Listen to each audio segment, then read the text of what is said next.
Good afternoon, everyone, and thanks for joining us. It's Wednesday, November 19th, 2014, and this is our 16th EPIP webinar of the year.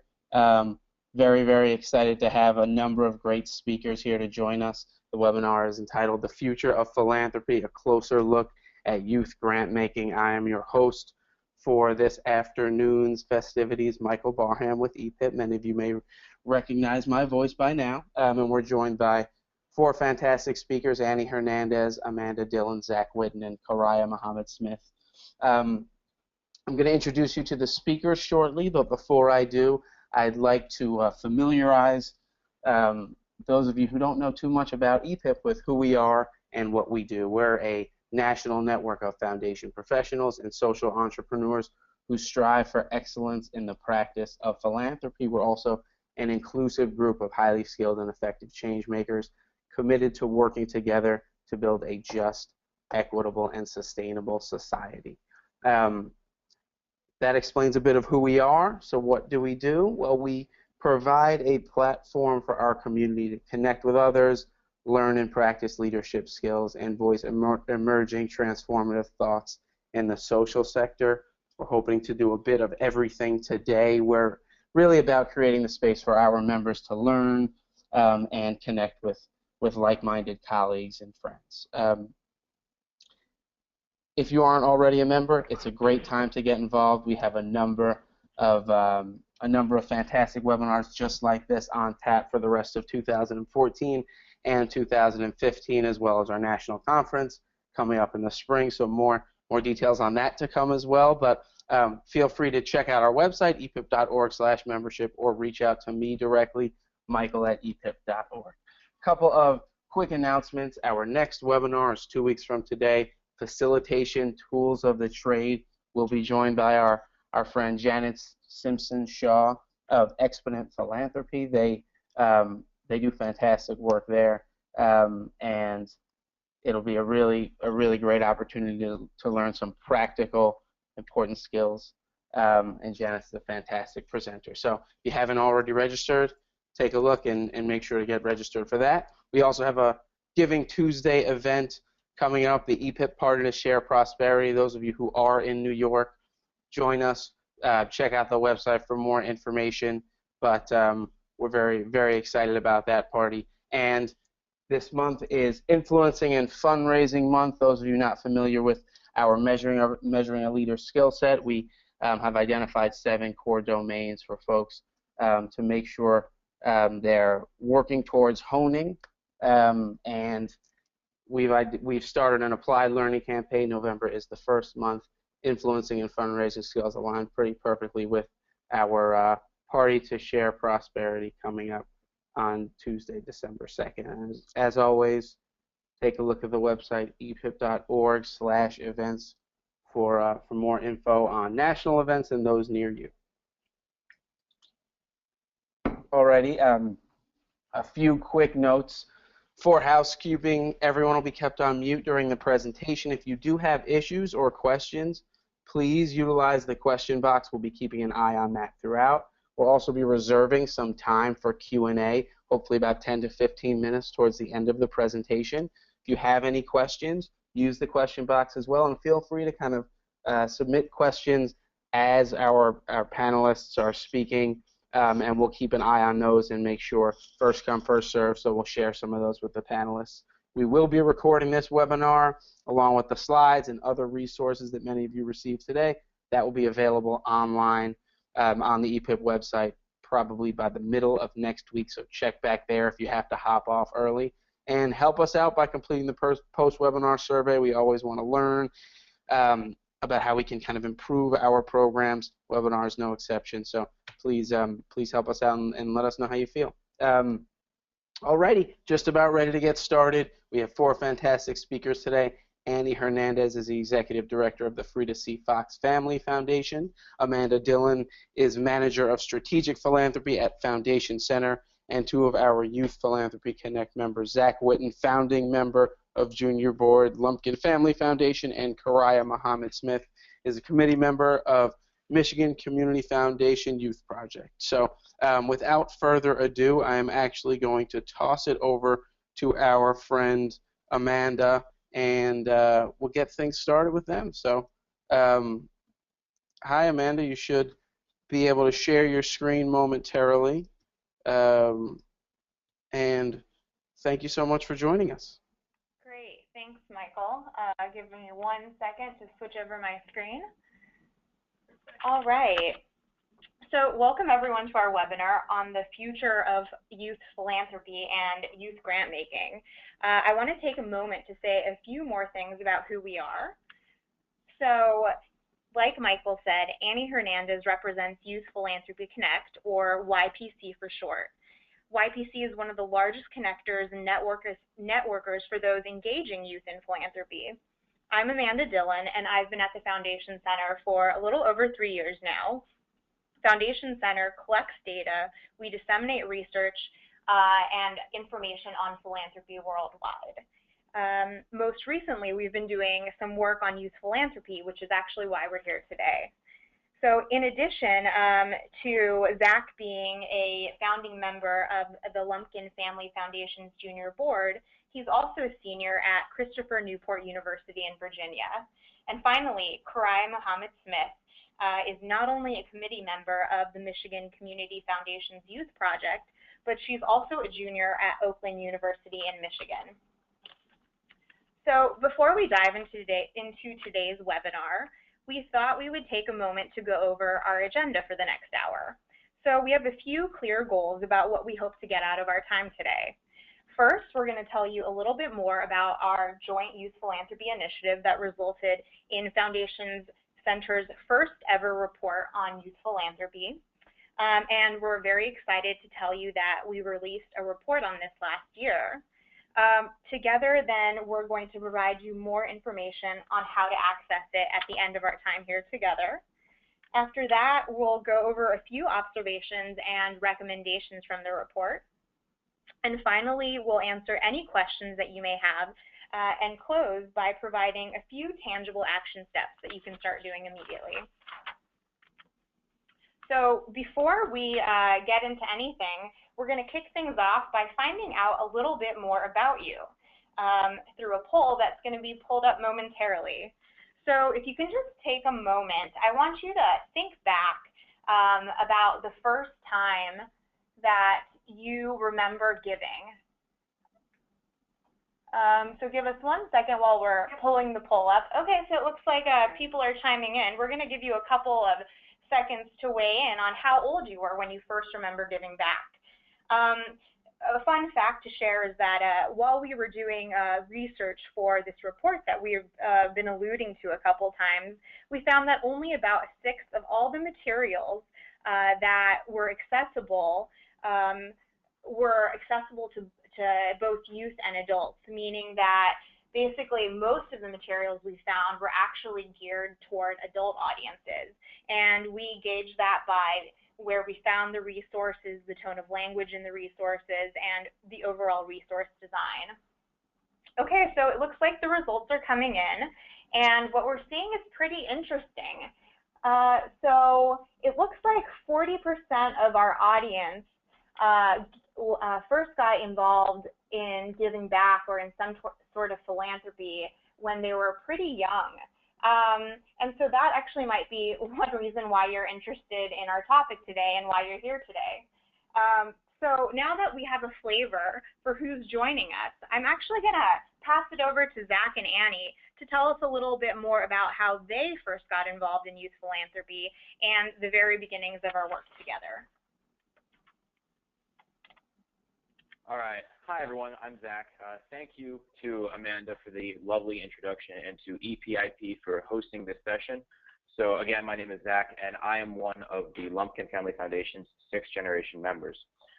My family foundation is headquartered in Mattoon, Illinois, with me and my family being geographically dispersed across the country.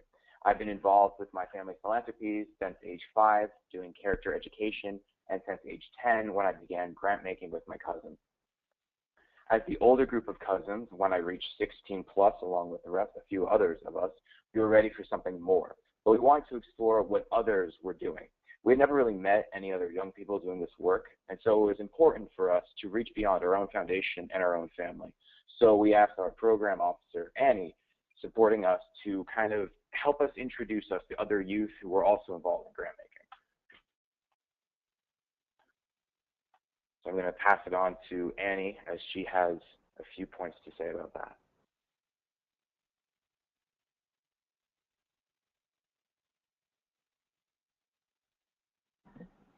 So Annie might be on mute right now.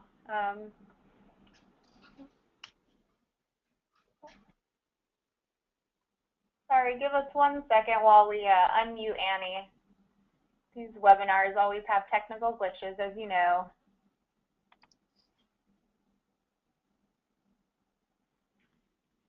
Hi, folks. Sorry to hop on here, but I don't. I see Annie here, but it doesn't look. Obviously, we can't hear from her. It doesn't look like she's muted. So just bear with us while we try and get a hold of Annie.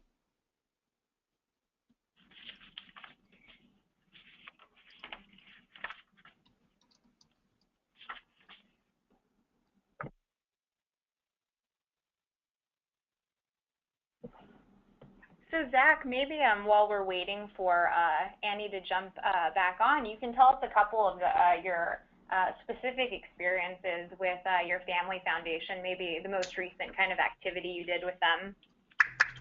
All right, yeah. So currently, I think our most exciting was right after we were introduced to the concept of youth philanthropy, and I'll talk a little bit more about how we were in a little bit.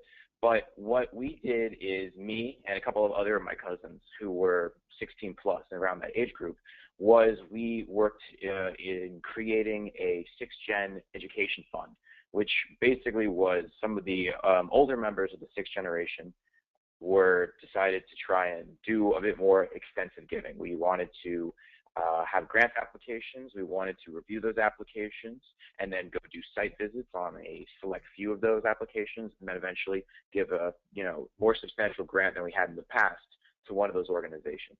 And we started this in Boston a couple of years ago, and we've done it in Florida since. And so it's been a really exciting thing, and it's been a really cool thing to really step up, and because especially where a lot of us are, where a lot of me and my cousins were, late teens, early 20s, not in a full position where we can just, where we have the time commitment necessarily to do full-time work for our foundation, due to the nature of us getting right out of college, getting new jobs, not necessarily having the luxury of vacation time or whatnot, or the ability to geographically head back to Mattoon or wherever we're meeting. So it's been really great for us to get more involved in a way that actually suits our schedules. And very recently, currently what we are involved in doing is helping kind of reevaluate how we want to handle, some of we have younger members, like 13 to 15, who are interested in kind of joining up with some of the older members of the Lumpkin Family 6th Gen Committee. And there's also some of us older ones who are also figuring out how we want to handle that huge time strain that we're working on. Some of us are, traveling. We're located in various regions across the country.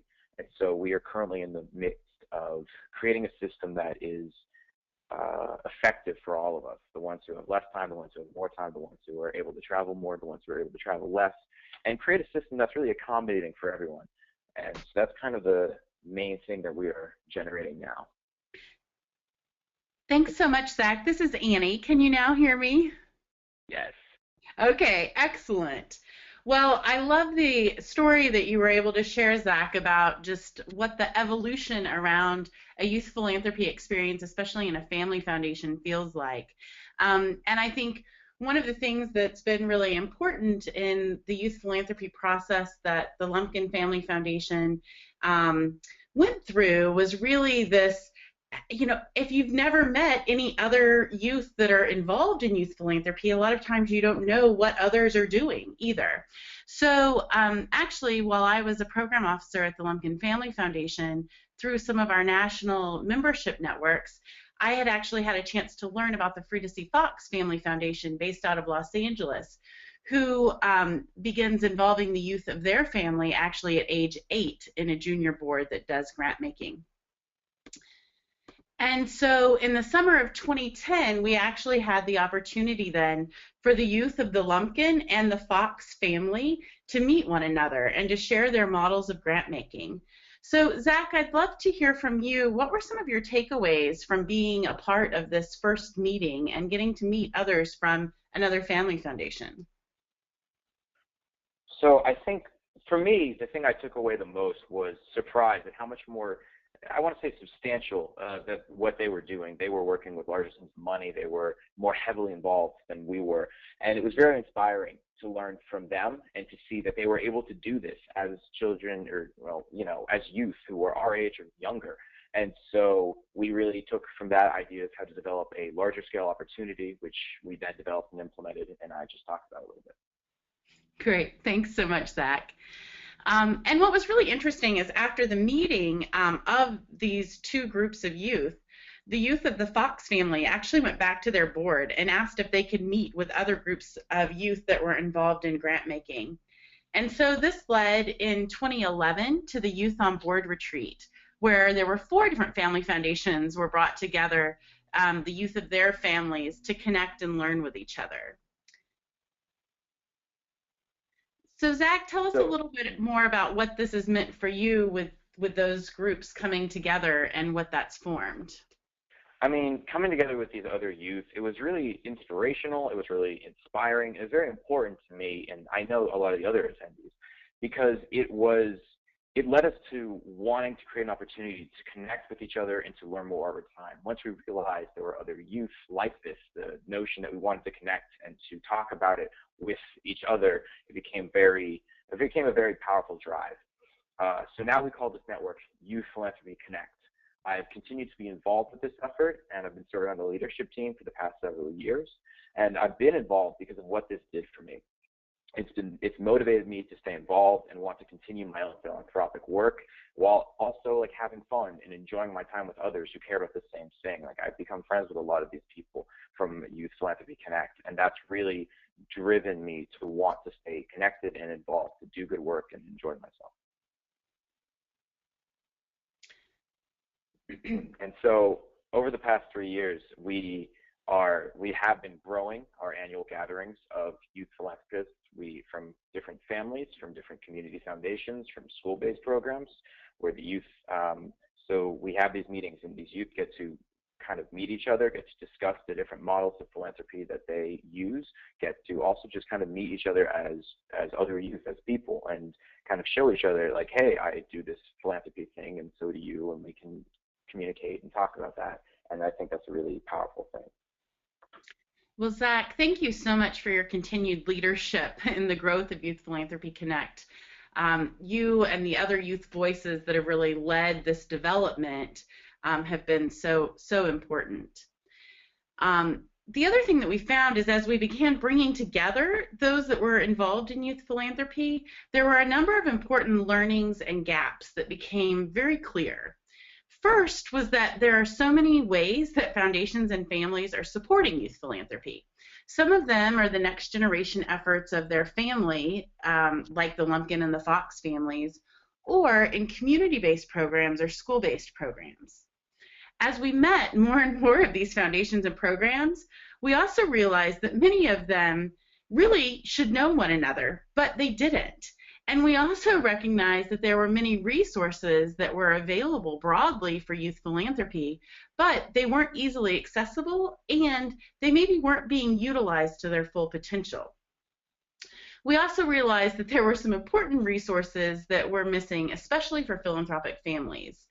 So to this end, we've been partnering with the organizations you see listed to develop a number of resources and to begin working on the issue of there not being a central hub of resources and connections for who's doing youth philanthropy. We approached the Foundation Center as we really see them as the keepers of so much important data for the sector. So with that, Amanda, let me toss it back to you to give us more context about the Foundation Center and this work. Thanks, Annie. So as you heard through that nice introduction, Foundation Center is the leading source of information about philanthropy worldwide. We maintain the most comprehensive database on U.S. and increasingly global grant makers and grants. We also conduct research, education, and training programs that are designed to advance the knowledge of philanthropy. And for these reasons, it makes sense that we seemed like a natural partner for YPC to reach out to really build and help support the infrastructure needed for this fast-growing youth philanthropy movement. And as Foundation Center, we recognize that this project aligned very well with our own mission of strengthening the social sector by advancing knowledge about philanthropy. The largest intergenerational transfer of wealth is upon us. And if we're going to look into the future of where philanthropy is going, one of the things we have to do is look at those who are coming into philanthropy, not just as the next generation of donors, but really as the current but younger generation of donors. Foundation Center's core competencies, again, are data aggregation, organization, and analysis. And so given the nature of the questions we were hearing, like, who else is doing this? Or how do I find others and resources to help out with my own work? We decided to conduct a scan of the youth philanthropy landscape. So the objectives of the scan were to answer three big questions. Number one, what's the story of youth philanthropy? What are the needs of this sector?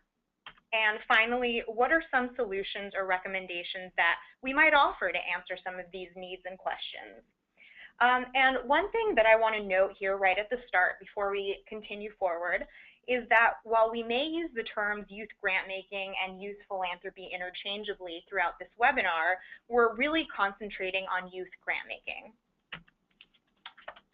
So what did we do for our process? Well, we used a three-pronged approach to answer these questions. We conducted a literature scan, which included determining the scope of resources and materials available. We also aimed to find out how much money was going to youth philanthropy by looking at grants data.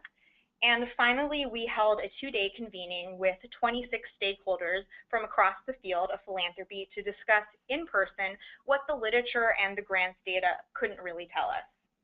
So with those three major investigative steps of the project under our belt, we synthesized our findings into a set of really key observations that then we tested with youth philanthropy audiences because we wanted to see if what we were observing really resonated with those who are working very closely with the work. So before we highlight a few of those observations, we're going to hear from our other expert youth philanthropist on the webinar, who you haven't heard from yet, Khayriyyah Muhammad-Smith, and she's going to tell us a little bit about how she first got involved and what her experience has been like. Khayriyyah, why don't you take it from here? Hi everyone, my name is Khayriyyah Muhammad-Smith and I'm a junior at Open University. I started my philanthropy path about 7 years ago on my Community Foundation's Youth Grant Committee in Grand Rapids, Michigan. My youth grant committee was comprised of high school-age youth from all around the city, and we were given the opportunity to give out grants to organizations who developed programs to help the youth in our city.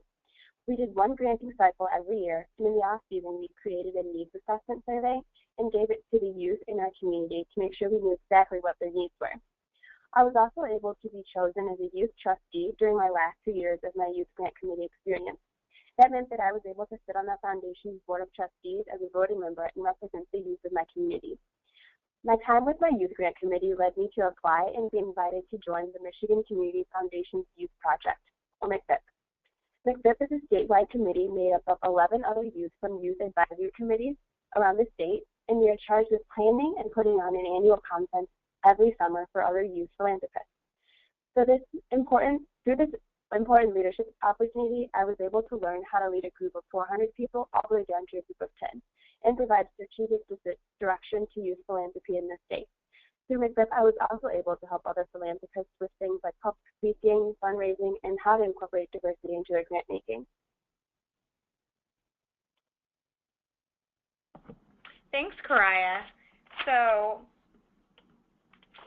before we continue, as you just heard, Khayriyyah got involved in youth philanthropy through working with her high school and her community foundation in Grand Rapids. So now we're curious to find out how you all on the call first interacted with philanthropy yourselves, whether that was through grant making or service work. So if you can all take a moment and fill out this poll, we're going to see exactly where everyone is coming from. So while everyone is completing the poll, another interesting fact to share is that youth participating in philanthropy has gone on for a while now. In fact, if we look back through history, early Girl Scouts and Boy Scouts were involved in a lot of service efforts around World War I and World War II. And in the 1980s and 90s, we saw an increase in the cultural value of service and youth empowerment. So that's when you really started to see a lot more community-based organizations getting involved, and you started to see youth service popping up in more high schools. Okay, so let's take a look at the results from our poll. And it looks like the majority of us are coming from, or we first started interacting through community or work programs. And then right below that is 23% in schools, and then 20% through their family, and then 14% through church and religion. And then we have the 3% who got involved on their own or online. So that's really kind of interesting information, and we are very curious to hear more about that after this webinar. So, you know, one of our observations that we first made was that depending on how you were accessing philanthropy and youth philanthropy, the model was very, very different. So our first observation is that there were many models for youth philanthropy which utilized a variety of resources worldwide. So what do we mean by this? Well, organization structure could be very different depending on whether you're doing a youth philanthropy program through a foundation or through a school or through your church. So that's one way in which we saw that models varied. Another way was through finances. So with grant making, some models include fundraising, some models included gifts from foundations that then young people had to decide upon where that money was going to be distributed. Human resources was also another place in which programs varied. So some are volunteer-led, others have paid staff. And then finally, geography and tradition also were differences in the different models that we saw. But despite these varied differences, a common theme that ran throughout all the models was that these programs were really empowering youth as critical thinkers, as team players, and also as decision makers that were really encouraged to be active in their communities. Our next observation that we found is that we have evidence that foundations are financially supporting youth philanthropy, but the full extent of that support is unclear at this point.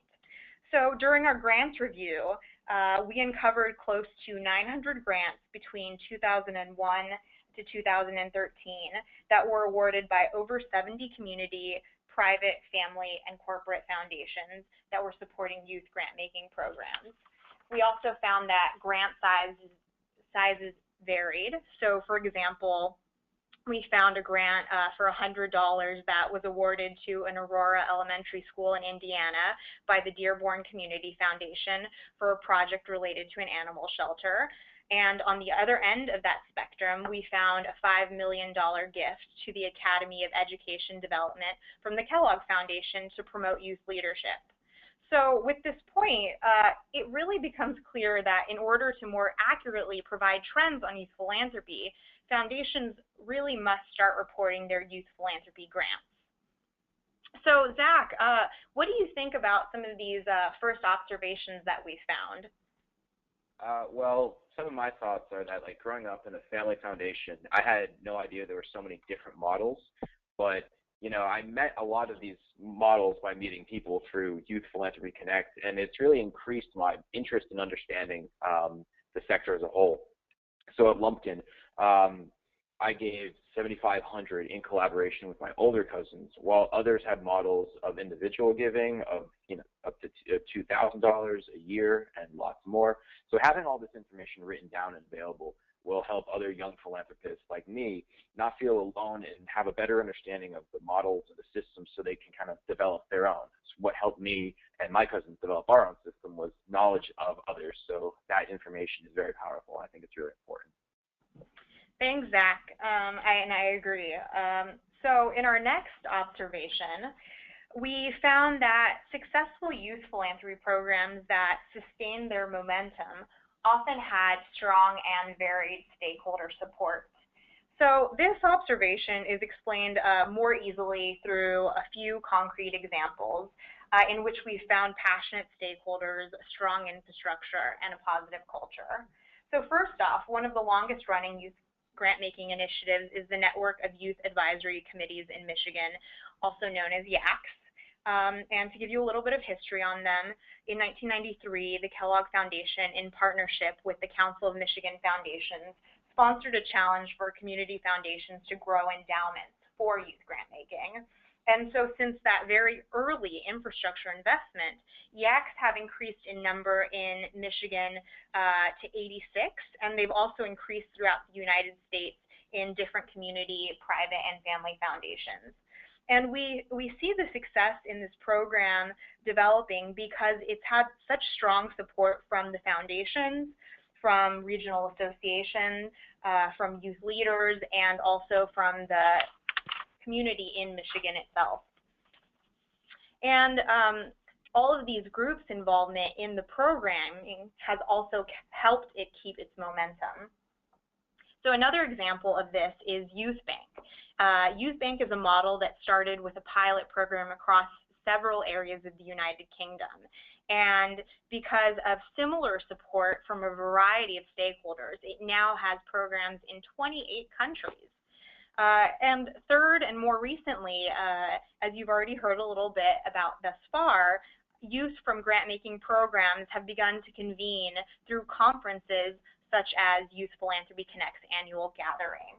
And as you heard, that conference really provides a space and a structure for youth and adult exchanges around giving.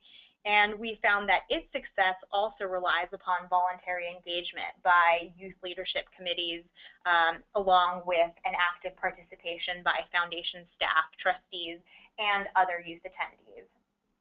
So continuing on to our next observation, in nearly every conversation we had with our stakeholders, we heard that youth voice really needs to be included more in leading and decision making. So our observation is that both youth and adults want youth to have a louder voice at the table. And we also found through our interviews that a more integrated youth voice is already becoming a central component of several newer models of philanthropy. So Khayriyyah, I want to pass it over to you because I think you have some experience that really relates to that second point. So growing up in Michigan, I had no idea that we were so unique with having an endowed youth philanthropy programs in every community foundation around the state. And yet, when meeting other youth from philanthropic families or foundations, I found out that we have so much in common with passions to make change in our world. We can all learn and grow together about how to be better grant makers. One of the principles that I think sets apart the program that I've been a part of is that youth lead in all aspects of the planning and implementation of our grant making, as well as our annual statewide conference.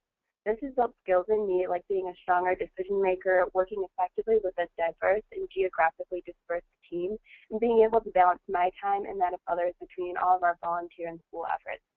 I also know that because I've been included at the table to roll up my sleeves, I feel much more invested in the impact. I definitely encourage others to identify ways to let youth lead philanthropy. Thanks, Khayriyyah. So it's time for one more poll now.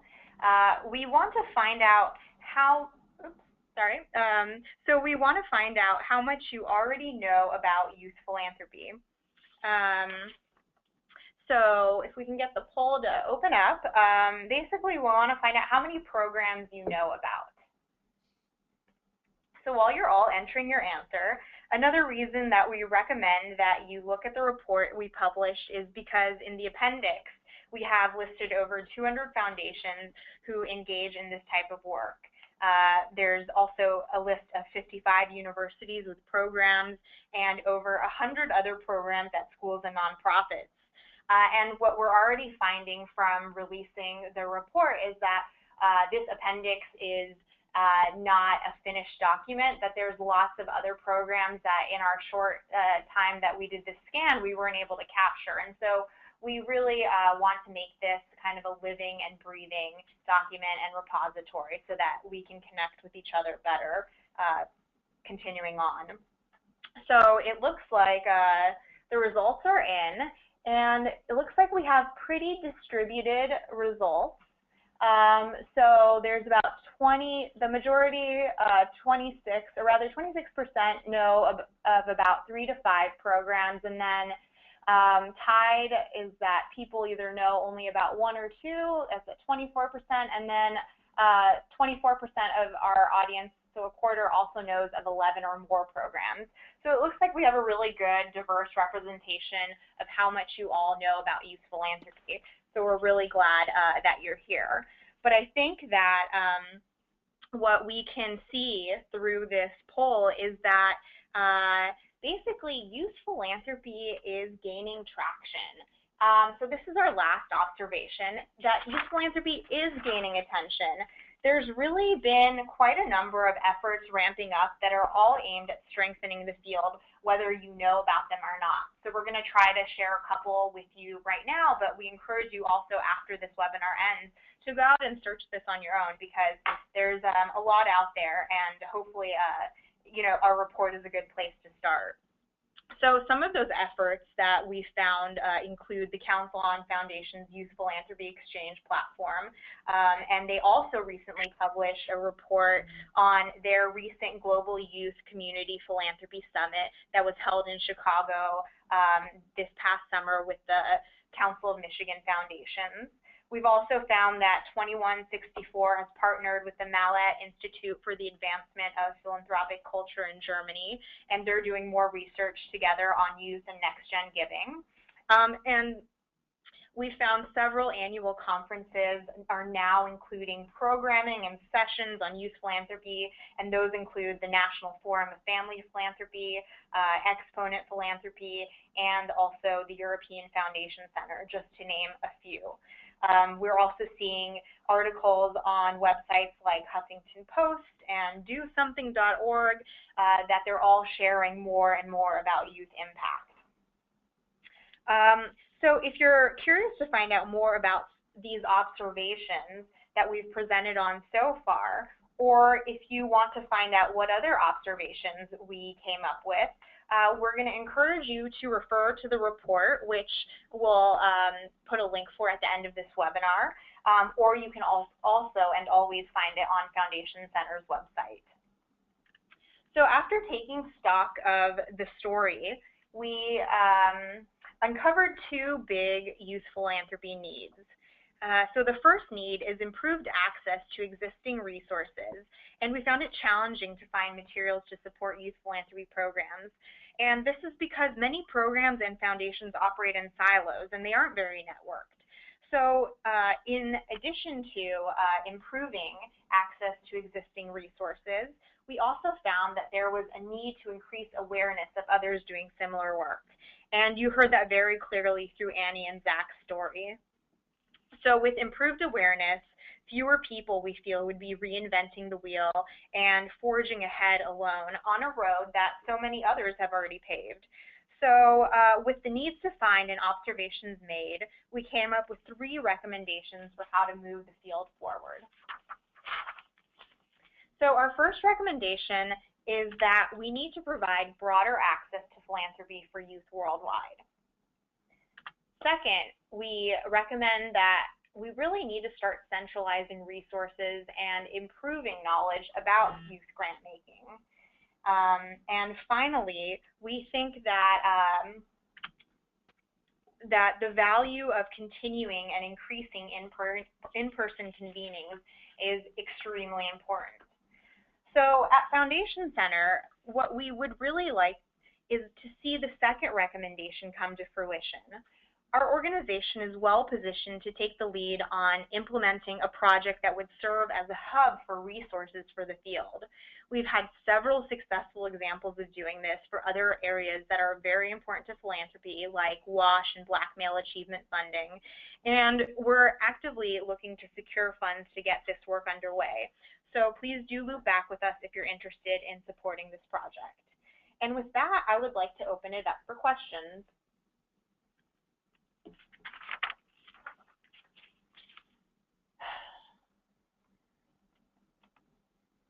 So it looks like we're getting a couple questions in, and let's see. Michael, maybe you can help us by reading off a couple of the questions that we've received thus far. Hi, folks. Yeah, we actually haven't had any questions come in as of yet. It looks like the only one here is just a slight technical difficulty. So, folks, definitely don't be shy. I know there are a lot of you on the call, so it's a great time to submit those questions, and we can ask our youth philanthropy experts. Okay, great. So while we're waiting, I thought I would just give a little more context for some of those recommendations that I talked about, because I went through them kind of quickly. So, you know, our first recommendation that we think it's really important to provide broader access to philanthropy for youth worldwide means that basically we saw a lot of gaps in the ability for youth to access some of these programs. So we think that a couple kind of tangible next steps that the field could do would be to look at those gaps in youth philanthropy programs and do direct outreach. So if you are part of a foundation or a community organization that really believe that your audience could be broader, go ahead and see if there's any ways that you can make your application or admission guidelines a little more general or communicate a little bit more about them. We also think that schools supporting youth can also get the word out a lot more about any local programs that are happening in their community. And we also think that more resources need to be created for youth to start programs to recruit members, to figure out how to fundraise and budget and manage. So these are all kind of concrete ways that the access to youth philanthropy can be increased.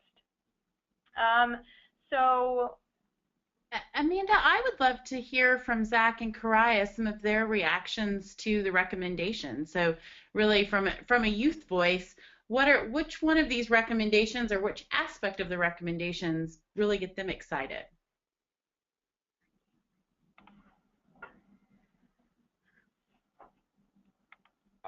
This is Zach. I think for me, about the recommendations that really get me excited is the idea of broadening access, because I really think that giving the access, the knowledge, and the information about not only that this exists, but that there's a model that any youth can use and adapt and make work for their own purposes. Having that power really allows allows youth to get involved. It lowers the barrier of entry a significant amount. Instead of thinking that you have to go reinvent the wheel, you know that you can use a model that other people have developed and you can make it work for your own purpose, but that you have other, support systems or whatnot. You have other things around, and that's a real big comfort, and it's a real big thing that might help somebody have that extra leap to get involved. So I think that's a real good part about it. I really like that. Thanks, Zach. Khayriyyah, how about you?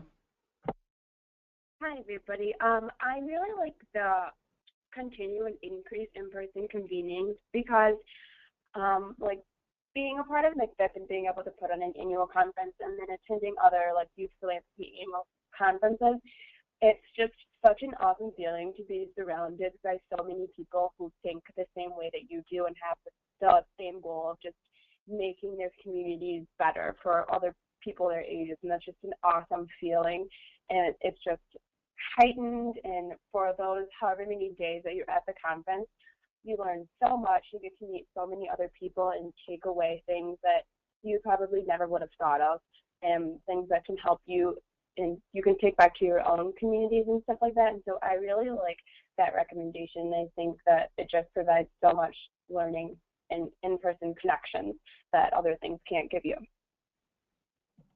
Thanks, Khayriyyah and Zach. So it looks like a couple of people have started giving us questions. So I'm going to read a couple out loud so that we can all answer. So one question that someone asked is, can you share a bit more about how YPC conference is structured and how it is facilitated? Can anyone attend? Great. So Zach, could I have you just give a really kind of high-level introduction to like what happens at the YPC conferences? Yeah, sure. So one of the major things that we do with the YPC conferences, I like to think of it as like a two-part system. It is networking and it is education. And so one of the things that we like to do is we like to, get people from all different backgrounds, adults and youth, to be together, to communicate, to be able to talk amongst one another, and to be able to kind of just describe like what they do or what they're thinking and whatnot.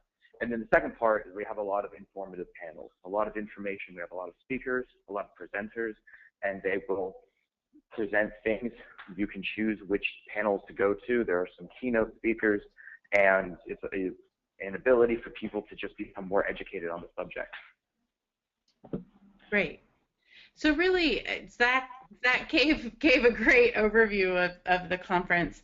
The two other things I would highlight is that we also do integrate a giving circle, because what we find is that for many of these youth philanthropists, they maybe have only given within their family or within the group that they're coming with. And so really hearing how different people think about their giving processes and the decision making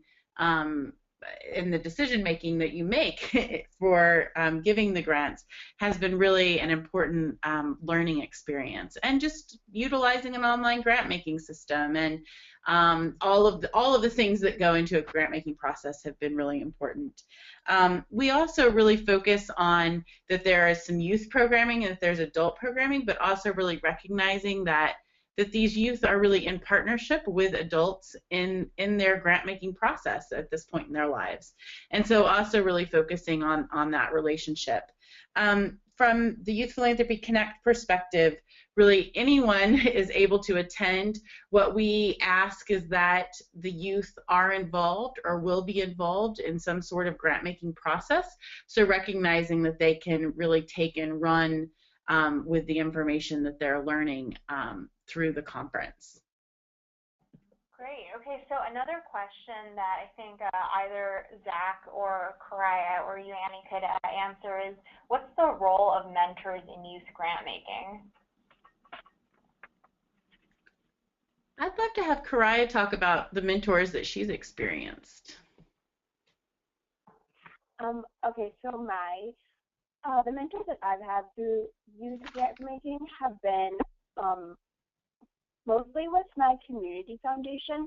That was like a really fundamental part of my philanthropy education, and I had an advisor for the committee, but also the board members at the community foundation and the other employees really served as people to go to and ask questions.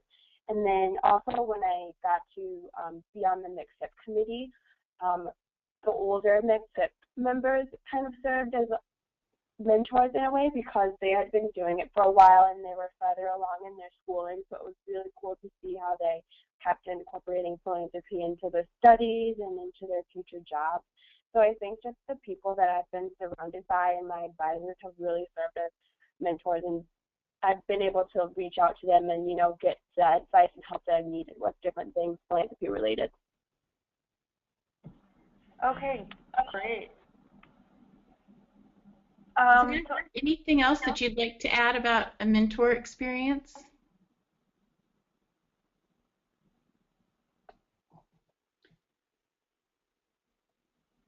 I guess this is Annie, and I would also add that what we also see from a lot of these different youth philanthropy models is that There's lots of different roles that mentorship can take. For some people, it may be a family member that steps up into that role.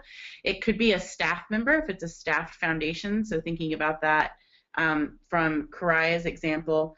One of the things that we also utilize with the Fox Family Foundation is the role of a junior board advisor. So it's actually one of the family members that's just a bit older than those that are a part of our junior board, but that person knows the dynamics of the family and has been in their shoes in many instances. So that's also been a nice role to be able to engage another family member in helping with that mentorship.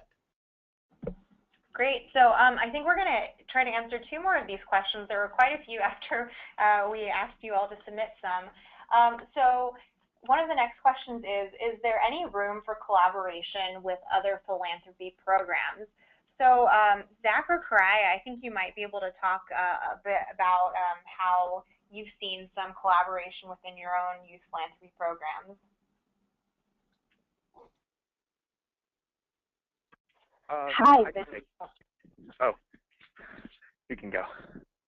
Okay, so this is Khayriyyah, and during my time on the Mix-Up Committee, we got to collaborate every other year with service learning initiatives throughout the state of Michigan, and that was really cool because they, in their own way, learned about service in their classrooms, and then they went out and spent more of their time doing service work instead of doing grants. But it was awesome to collaborate with them and see just what they've learned from the way that they do service, and then having them learn from the way that we do service, and being able to exchange ideas and kind of be able to meet the goal but do it in different ways, and then how us on our youth grant committees could kind of incorporate more service into the things that we do, and then them also learning about granting and how that can help them create get the opportunity for funding to do more service projects. So that was a really cool way that I got to collaborate with a different kind of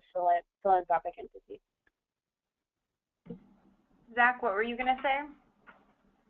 I was just going to make a point about how that's how Lumpkin Family was able to create what we have now by collaborating with others, and we have continued to try and do that.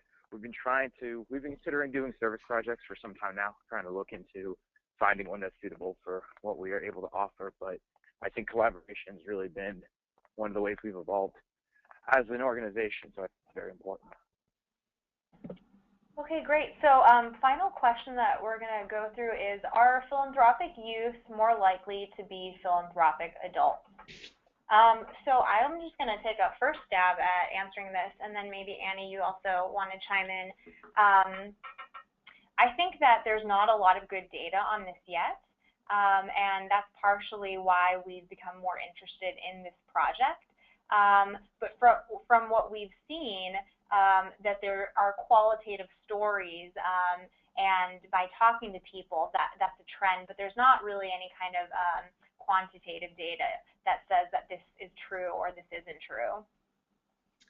And Amanda, I guess I would, just to tag on, there was a report that was called Kids Give that came out from the UN and the School on Philanthropy last year that gave us one tiny bit of that quantitative data of being able to say that kids that gave that kids that were involved in giving did then give more as they got older. But I think you're absolutely right. There's a lot more work to be done from a data place and a research place related to the impacts of youth philanthropy. What we hear from a lot of the other programs, and especially as you look at the work, for instance, that's happened in Michigan now for 20 plus years, they're now seeing youth that have gone from being a part of one of these youth advisory councils like Khayriyyah has shared her story about, and are now leading some of the community foundations there in the state. You're also seeing youth that have been a part of some of these other youth philanthropy efforts across the country now moving into taking on different roles within the philanthropic and nonprofit sector. And for many of these programs, we're looking at this short-term and long-term. So short-term, really recognizing what are the things what are those skills that are being developed, like great decision-making skills with peers, like learning to listen and learn about your community and the context in which you're giving. All of those skills are being developed short-term, and your nonprofits locally are benefiting from some of the funds that are being given to them. And what we also recognize is that we're also seeing the long-term then impacts of these youth having these experiences of getting to be involved in their community through philanthropy. So I think that we are seeing some of those wins for the impact, short-term and long-term, and there's a lot more work that we can do to from a research perspective, support that. Great. So thank you, everyone, for chiming in with your questions. I'm going to turn it over to Annie now for closing thoughts and some final action steps. Great. Thanks, Amanda. So as we really were thinking about how you can get involved, I know that there's a number of different folks that are here on the call. I know that many of you are maybe funders that are inspired by youth philanthropy. Some of you may be volunteers or staff members who are working with youth in some philanthropic work. Or you may be a young person who wants to give back and really help to mobilize your family through philanthropy. So here are a couple of different things that you could do to get involved and get started. First, I think you can really learn more about what we've been sharing today by reading the report and finding a few examples in the appendix to learn more about. Also, please do share with us if there are youth philanthropy efforts that you know of that aren't listed in that appendix. Like Amanda said, we know that that will be a growing and evolving document, and we're actually thrilled to be able to add more to that appendix. Secondly, you can contribute by helping to share the observations and the recommendations from the report and this webinar, but also by supporting youth philanthropy efforts in your community or family. And what I hear from especially a lot of the community or school-based programs is they're looking for ways to support their programs over time financially. Third, I would also encourage you to connect with others that are passionate about youth philanthropy. This could be through the links listed in the report, but also through our Youth Philanthropy Connect network. And we're actually going to be hosting 5 regional conferences across the U.S. in 2015 as a way to really continue to build these connections, but also really lift up what's working in pockets around the country in this youth philanthropy space. So as we close, we wanted to offer all of the panelists the opportunity to give you their wisest bit of advice as we leave you today. And some of the wise advice that I'll kick us off with that we've heard from a lot of others that have been involved in this work is to really not reinvent the wheel. There are a ton of different examples within the resources listed in this report, and as you look at the different examples within the appendix, there's a lot of different ways that you can start this work. And you can start small and really do what works for your organization. But we would really encourage you to do your homework as you're thinking about starting or expanding your youth philanthropy work, and really make sure that you're not reinventing that wheel. So Zach, can I kick it over to you, and then Khayriyyah, and then Amanda for your closing wise words of advice? Yeah. All right. So thanks for that, Annie. So my last words before I go to class are that being connected with other youth philanthropists and my family and friends have convinced me to stay involved.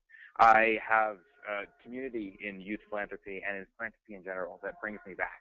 I'm at a point in my life where I'm rather overloaded, just like this week, but I choose to spend the time to do philanthropy and philanthropy work because of the community. It's what brings me back, and I like the people who I work with, and so I make the time for it. And so I think that's an important thing to remember, that it's about doing good work, but it's also about enjoying yourself, because that is one of the things when you're overloaded, when you're stressed, when you have so much on your plate.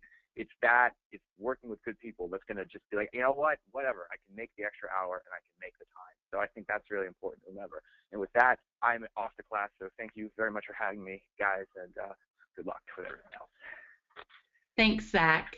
Khayriyyah, I'll let you go from there. Right, so I just wanted to remind you all that everyone has that moment when it like clicks on the difference that they can make through philanthropy. And for me, it was my second year when I heard the impact from a grant that we had given in the previous year.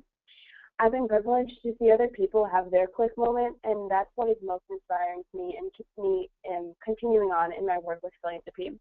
I want to make sure that all youth have the opportunity to have that click moment and really understand the difference that they can make in our world. And Amanda, how about you for our closing comments and final thought? Thanks, Annie, Khayriyyah, and Zach is probably already off the line because he's so dedicated that he did this right up until his class started for those closing thoughts. So I just have two quick final thoughts to leave our group with today. Number one is that I'm just completely inspired by this work. It's been truly incredible to see the very, very many ways that youth have not only been empowered by this work, but how they're really in turn empowering their communities with this work. And my final and last thought is that I really believe that we're at this pivotal moment on the timeline of youth philanthropy. I really think now is the time that we need to be collaborative. You know, key organizations are really paying attention. And so I sincerely hope that these recommendations and these continued efforts together can really inform and empower you all to help us collectively build a very strong infrastructure for youth philanthropy. And with that, I want to once again thank Annie, Khayriyyah, and Zach for their time today on the webinar, but also with the report, and also just more generally and broadly to the field of youth philanthropy. And I'd also like to thank Michael and emerging practitioners in philanthropy for providing us this great opportunity to share more about our work together and our new report. Thanks so much, Amanda, and thanks to each of our speakers, Annie, Zach, Khayriyyah. It was really interesting conversation. I think folks who attended learned a lot. And I just want to leave those of you who are still with us, I know we ran a little past 4, with a few quick reminders. 1, please complete the post-webinar survey. And 2, we'll be reaching out to you. We'll make sure to share the report with you that we talked about so much during the webinar. And remember to check back on the EPIP website. We will be sharing the recorded webinar as well as the slides and the report there as well. So keep an eye on us, and we just want to wish you a really good day and hope you join us in 2 weeks for Facilitation Tools of the Trade. Thanks so much for joining us, and thanks again to our speakers. Have a great day, folks.